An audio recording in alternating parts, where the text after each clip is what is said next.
Hello everyone, welcome to NIT Jalandhar and BTech Physics Lab.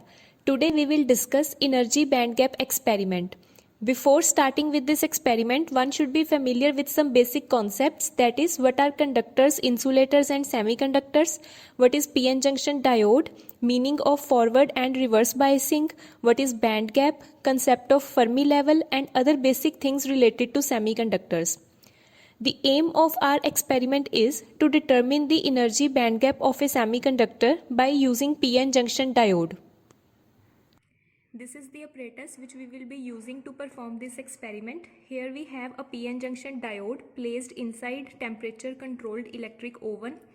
The value of voltage will be noted from this voltmeter.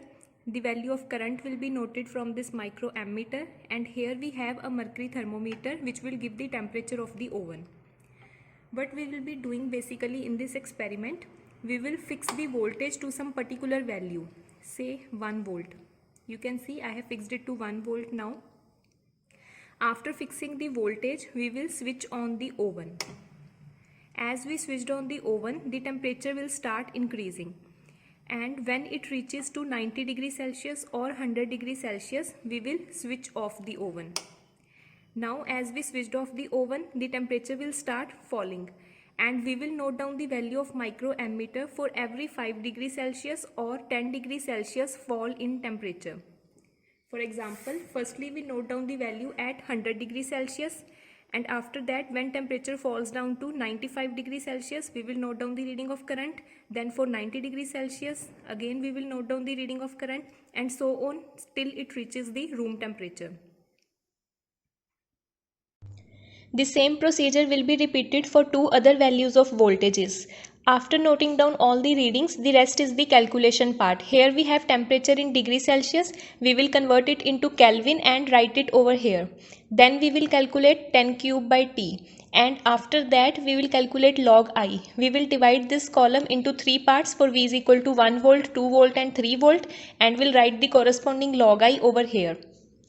After doing all this calculation, we will plot graph between 10 cube by T and log I. The graph will be a straight line like this, and we will get three parallel lines for three different values of voltages. From this graph, we will calculate the slope of these lines, and finally we will calculate band gap using this formula, and the result will be obtained in electron volt. The derivation of this formula is given in the theory part. You can see it from here. Here we have given the derivation of the formula. So we have accomplished the aim of our experiment, which was to determine the band gap of semiconductor using PN junction diode. There are some precautions which should be taken into account while performing this experiment. Like the diode must be reverse biased, the temperature of the oven should not exceed 100 degrees Celsius in order to avoid the overheating of the diode, and some other precautions which you can read from here. Also there are some sample viva voce questions given over here, and at last we have mentioned some reference books which you can go through, and the soft copy of this manual will be uploaded on the website of the physics department. You can download it from there. Also I will share with you the sample readings for this experiment, and in case you feel any difficulty you can contact me. Thank you.